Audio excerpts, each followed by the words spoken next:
uh, saya mau ke Kak Sayed Muhammad nih. Kak, tadi kalau misalkan tadi udah ke Kak Jejo gitu kan ya. Kalau misalkan ke Kak Sayed mungkin lebih ke temanya cara terbaik membangun kredibilitas dan influence dalam entrepreneurship gitu kan ya. Nah, Kak Sayed nih dari USS Networks gitu ya kan ya. Betul. Nah, mungkin ada yang mau di-present dulu atau gimana Kak Sayed?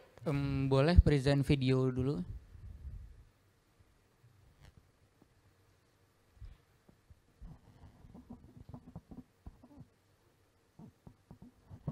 Nggak ada suaranya. Suaranya belum terdengar ya.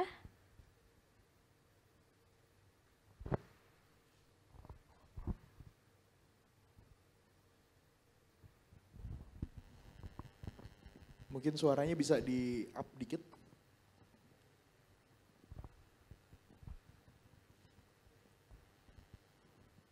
We started off from a small event in Jakarta.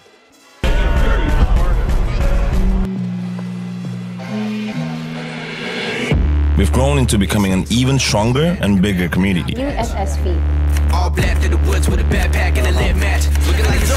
And it doesn't stop there.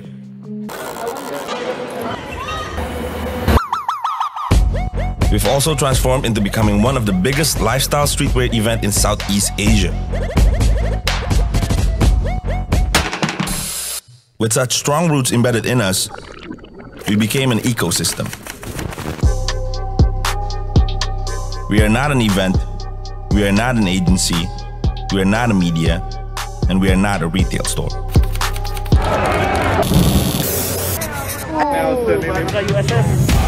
We push through every barrier that's laid in front of us with pride and joy as a content company.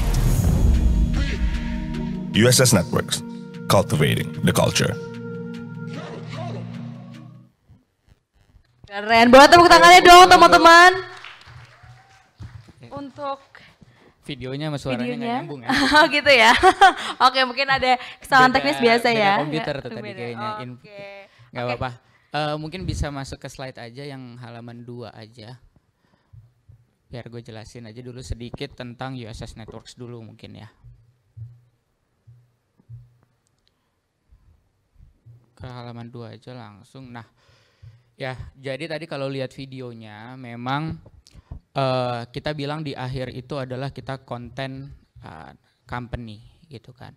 Jadi kalau sejarahnya dulu ya, mungkin sejarahnya kita start USS itu dari tadi kita bilangnya dari sebuah event. Jadi memang karena kita mulai dari event namanya Urban Sneaker Society. Itu event pertama di 2017, itu sebenarnya as a project.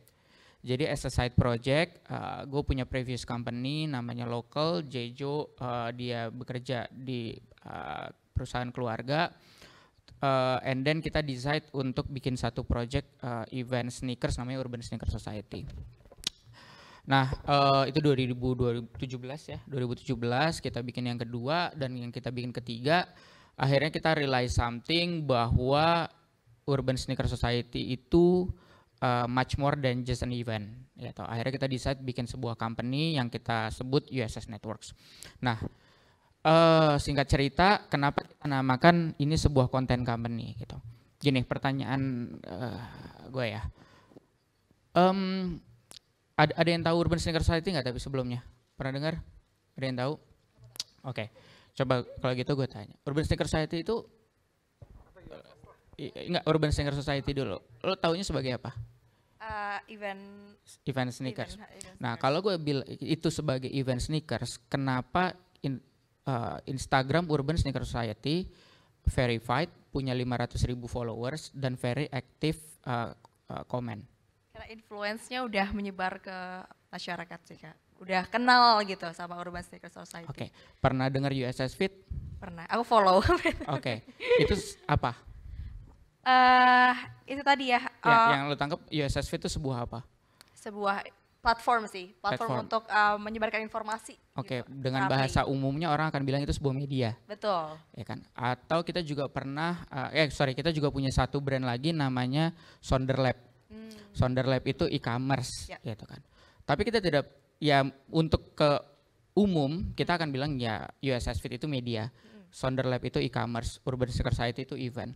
Tapi as internally and as a spirit, kita bilang kita itu adalah content company. Jadi every brand yang kita punya itu adalah sebuah content brand. Yang kita besarkan itu adalah sebuah IP-nya. Gitu. Itu yang juga membedakan kita, every brand kita itu berbeda dengan semua brand yang ada saat ini menurut kita. Contoh kita ambil event besar lainnya lah. Boleh sebut event apapun. Cek Instagramnya. Gitu. Ada yang aktif apa enggak? Gitu. Kalau nggak ada event ya udah Instagramnya mati. Gitu. Ya kan? Media lain coba cek ada aktivasinya nggak, gitu kan? Ada community-nya apa enggak? Gitu. Jadi every brand yang ada under di USS Network itu kita treat as a content company and as community. Gitu. Even retail kita Sonder Lab itu udah jelas e-commerce. Bahkan di dalam e-commerce itu brandnya bukan brand kita. Banyak brand-brand orang kita kumpulkan satu ya mungkin ada mungkin teman-teman tahu lah ada department store ya sebenarnya mirip gitu. Tapi pertanyaannya adalah kalau kita ini ya mungkin ya untuk sebagai menggambarkan ya gitu. Gue yakin teman-teman di sini gitu. Kalau misalnya beli sepatu Nike, bahkan mungkin lebih bangga atau lebih seneng ya untuk jalan di mall nenteng beli Nike-nya di Atmos instead of di toko Nike-nya sendiri. Gitu. Apalagi di toko lain gitu kan. Di toko Nike-nya bawa kantong Nike sama kantong Atmos orang akan lebih merasa keren kalau dia bawa kantong. Padahal sepatunya sama. Kenapa? Karena Atmos punya brand sendiri. Dia sebagai konten itulah yang membedakan brand value-nya dengan brand value company lain. Gitu. Itu yang membedakan kita sebenarnya. Boleh next slide? Nah, saat ini di bawah USS Networks itu ini adalah brand-brand yang under USS Networks termasuk Karafuru,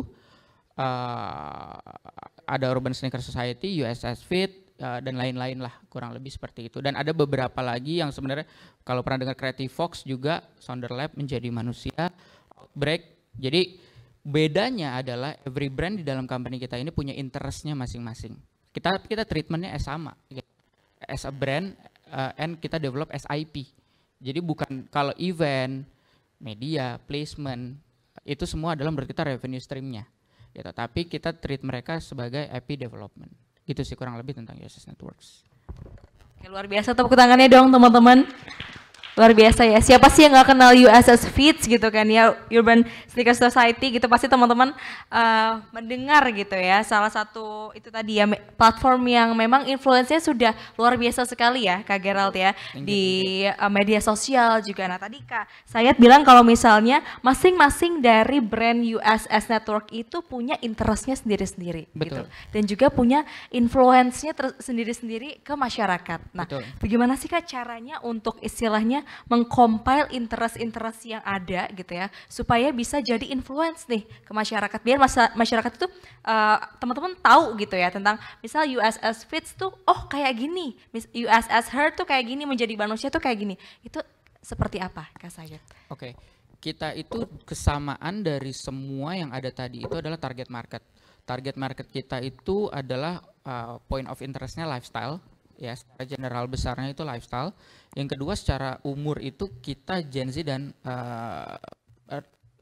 milenial gitu bilangnya. Jadi umurnya dari 15 sampai 30 tahun gitu. Itu kesamaan dari seluruh brand kita sebenarnya. Nah, dari situ baru kita pecah-pecah gitu. Tadi kan Outbreak itu yang lebih ke otomotif. Kita juga ada Market itu yang lebih ke finance. Kalau fashion itu Urban Sneaker Society gitu kan. Nah, terus ada IP development nanti Karafuru dan lain-lain gitu. Nah, ya sebenarnya kalau kita udah cracking satu sebenarnya, dan bahkan kita bilangnya ini kita tuh sebenarnya adalah kalau tadi bahasa Jeju tuh hype maker. Kita tuh growth hacking engine. Jadi kita menggunakan aset-aset kita dan community kita sebenarnya itu untuk mempercepat akselerasi brand lainnya. Gitu. Itu kenapa kita banyak bekerja sama dengan brand, kita banyak klien gitu ya. Company brand itu ya meng-hire kita untuk mensinergikan aset-aset kita untuk brand mereka gitu. Itu sih kurang lebihnya. Tapi kalau ditanya bagaimana kita menginfluence, sebenarnya adalah kuncinya satu. Untuk sekarang ini ya, untuk zaman sekarang ini adalah kuncinya satu. Be sincere to the audience gitu kan, audience kita, dan kita engage dengan mereka. Jadi create the community itself gitu. Jadi bukan bergerak satu arah, tapi kita berhubungan langsung dengan mereka. Itu kenapa hampir semua brand-brand kita itu ada activity-nya gitu. Jadi activity itu bukan cuman event besar, tapi event-event kecil gitu loh. Kita ada apa namanya networking night dan lain-lain gitu. Kurang lebih sih begitu. Jadi istilahnya tadi ya, create the community itself dulu ya. Between inside the brand. Gitu. Inside the brand ya. Oke. Luar biasa. Siapa sih yang nggak tahu USS Fit itu ya? Pasti semua tahu ya. Yang kalau gue lebih concern lagi ya Bang ya. Ya kita tahu lah bahwasanya USS ini kan dulu kalau gue melihatnya sesuatu alternatif media ya, media alternatif. Betul. Yang sampai sekarang bisa gue katakan sukses dan siapa yang nggak tahu tentang USS. Tapi gue lebih penasaran dulu cerita sejarah Abang dalam membangun suatu media ini, karena setahu gue membangun suatu perusahaan media itu nggak gampang gitu kan. Bahkan ada istilah kita harus bakar uang dulu di awal. Itu bukan suatu usaha yang kita buat langsung kita dapat hasil. Kita harus nunggu beberapa periode sampai ada beberapa yang masuk sehingga itu menjadi suatu bisnis yang menghasilkan. Jadi dulu gimana sih cerita asam garamnya lah ngebangun USS Fit itu bisa sampai terkenal sampai sekarang gitu? Oke. Pertama gue akan bilang bahwa USS Network secara grup ya itu profitable since day one. Gitu. Jadi kita tidak pernah membakar, dalam artian kalau membakar duit itu kan loss lah ibaratnya loss, ya, gitu betul, kan. Betul. Tapi kita itu adalah profit since day one gitu. Nah kalau ditanya sejarahnya bagaimana tadi sih sebenarnya. Jadi USS Networks ini bisa dikatakan not my first company gitu. Jadi ada perjalanan panjang di belakangnya gitu. Waktu itu gue pernah ngepost, pernah ngepost di story waktu itu. Di 2019 Urban Sneaker Society 2019 itu bisa dibilang salah satu event kita yang paling pecah, karena itu kan sebelum COVID ya. Iya kan. Itu di Asta District 8. Itu gedung kosong. Asta kan sekarang udah jadi. Itu kan waktu itu kita bikin di sana sebelum gedung jadi. Jadi itu gedung kosong, nggak ada yang tahu Asta itu di mana. Kita bikin event di situ. Itu dalam 3 hari hampir 50.000 orang yang datang. Ngantri dari jam 8 malam mau masuk, ngantri dari situ sampai ke Grand Lucky. Itu masuk berita mana-mana gitu, dan event kita dapat Kompas di halaman depan gitu kan. Itu adalah tahun ketiga karena 2017, 18, 19 gitu kan. Itu adalah tahun ketiganya Urban Sneaker Society. Nah, di situ banyak teman gue yang komen bilang kayak gini. Wah, lu hebat banget, lu keren banget, lu segala macem dalam 3 tahun USS seperti ini. Gitu. Itu yang mereka lihat gitu kan. Dan itu habis itu setelah itu gue post satu post di feed gue untuk sedikit menjelaskan bahwa orang ngelihatnya ini cuma dalam 3 tahun gitu. Tapi sebelumnya gue punya perjalanan panjang dari 2011 gitu kan. 2011 by the way itu gue bikin my first company 2011 gitu. Itu dari 2011 itulah gue membangun karir sehingga saat gue bikin event Urban Sneaker Society itu jauh lebih cepat daripada sebelumnya. Itu karena gue berarti punya 2011 tuh sampai ke 2017 6 tahun lah ya. 6 tahun sebelumnya gue udah belajar gimana cara gue belajar bagaimana gue bikin company dan ya bisa gue kategorikan kurang sukses gitu. Gue nggak bilang gagal tapi gue bilang kurang sukses. Tapi kan di situ gue belajar bagaimana dan gue membangun, nah kalau nyambung sama ini dan bagaimana gue menyambung kredibilitas sebenarnya gitu. Artinya sebenarnya bukan kurang sukses sih. Jadi bahkan my first company itu namanya lokal, itu ada Local Fest gitu kan. Local Fest itu sebuah festival yang mengangkat brand lokal itu dari 2013 gitu. 2013 itu dan pas gue bikin Local Fest 2014 itu yang hadir bahkan 60.000 orang. Jadi seramai itu sebenarnya. Nah cuman memang karena satu dan lain hal gitu kan, ya company-nya stagnan gitu. Disitulah gue belajar kegagalan gue, apa yang salah. Dan makanya gue bikin USS Networks ini as a new company. Gue mempelajari apa yang kesalahan gue kemarin dan gue perbaikin di USS Networks ini gitu. Nah bagaimana dalam 3 tahun gue bisa secepat itu bikin event gitu kan. Nah gue udah belajar event itu dari 2013. Gue udah kenal dengan banyak sponsor gitu kan. Gue udah kenal dengan banyak sponsor, gue kenal banyak vendor, gue kenal dengan banyak tenan Gitu. Jadi saat gue bikin event lagi gitu kan, mereka udah tahu oh ini si Said nih yang kemarin bikin ini. They have the trust gitu. Even Jejo sendiri saat gue ajak, gue mau bikin event, dia langsung ngomong ayo. Itu meet call pertama, gak nyampe 5 menit obrolannya. Gue tahu lu mau ini kan, begini kan.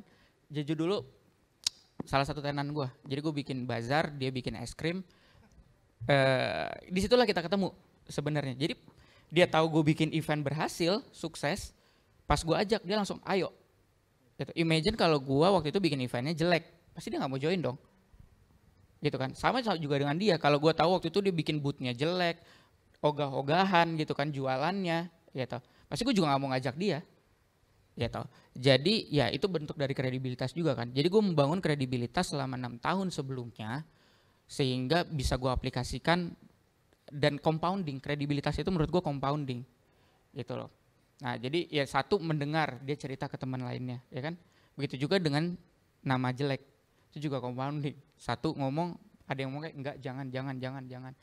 Itu sih itu salah satu ininya sih story-nya lah gitu. Pentingnya kredibilitas dalam membangun portofolio berarti ya Bang ya. Betul. Nggak hanya perusahaan tetapi portofolio atas diri juga sebagai rasa trust karena kan investasi ujungnya kan balik lagi ke trust kan. Betul. Sebagaimana ya orangnya siapa yang dilihat trustnya gitu kan. Sorry gue tambahin mumpung ingat.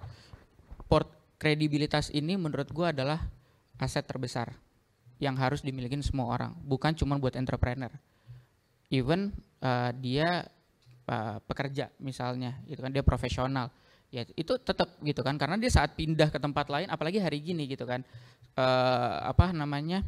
sosial media dan lain-lain bisa sangat cepat gitu kan. Jadi kredibilitas itu benar-benar, gue mungkin punya sedikit cerita. Ini banyak yang masih mahasiswa juga ya? Apa? Iya banyak mahasiswa juga. Nah gue cerita sedikit nih. Gue termasuk mahasiswa yang semester 1 gue 1, semester 2 1, hampir di DO. Nasakom lah ya Bang. Nasakom. Akhirnya dengan bagaimana cara gue lulus 2,74. Zaman dulu gue lulus 2009, mau masuk perusahaan tuh minimal kalau sekarang mungkin udah banyak yang tidak lihat IP ya. Gue pun termasuk yang orang yang hiring nggak pernah lihat IP. Bahkan gue kadang nggak nanya dia kuliah di mana. Ya toh. Tapi zaman dulu IP itu wajib banget gitu kan. Saringan pertama itu rata-rata 275, gue 274. 0,01. Tidak dikit ya. Akhirnya gue dapat satu pekerjaan, gue ambil dulu. Gitu. Tapi 6 bulan kemudian gue ditawarin adalah Mandiri Sekuritas. Gitu. Gue ditawarin Mandiri Sekuritas, itu ada project bikin website untuk Mandiri online tradingnya dia. Sama yang orang yang dikerja di sana itu teman gue dulu. Gitu. Tiba-tiba, ya lu masih bikin website nggak? Karena dulu zaman kuliah, gue suka bikin website. Termasuk event kampus gue, Just Goes to Campus. Pernah dengar Just Goes to Campus? Itu dulu gue yang bikinin, gitu kan? Gue nggak dibayar bikin website untuk Just Goes to Campus, tapi gue bikinin dengan sungguh-sungguh, gitu. Nah, orang yang kontak gue itu adalah yang waktu itu tanggung jawab ininya kebetulan yang gue bikinin websitenya dia PIC-nya, gitu kan. Dia percaya sama gue ditawarin project di Mandiri Sekuritas. Jadi bayangin itu udah 4-5 tahun yang lalu, tapi dia masih ingat dengan kerja gue seperti apa, sehingga gue ditawarin project besar pertama gue di Mandiri Sekuritas. Project itu gue kerjakan sungguh-sungguh, project itu selesai, gue ditawarin untuk full time di Mandiri Sekuritas. Dan setelah itu gue mendapatkan pekerjaan secara pro hire, yang even teman gue yang cum laude itu posisinya di bawah gue. Bayangin itu hanya berdasarkan saat gue diberikan pekerjaan, gue mengerjakan dengan sungguh-sungguh, dibayar nggak dibayar. Artinya saat lu udah berani mengambil that responsibility, ya lu jangan ngomong lagi, gue nggak dibayar, gue nggak ini, kenapa lu ambil? Gitu. Jadi once lu udah ambil, lu harus pegang omongan lu harus pegang janji lu gitu. Dan itu adalah portfolio lu dan itu adalah ya kredibilitas lu untuk seterusnya. Itu sih. Luar biasa, boleh dong tepuk tangannya teman-teman. Keren banget ya. Di sini kita belajar bahwa apabila kalau misalkan kita mengerjakan sesuatu dengan sungguh-sungguh ya, itu pasti nanti hasilnya luar biasa ya. Kak Dan Sayed, konsisten ya. pasti juga ya. Konsisten. Oke, luar biasa. Oke, mungkin Kak Sayed, Kak Jejo, Kak Gerald, habis ini kita mau buka sesi Q&A.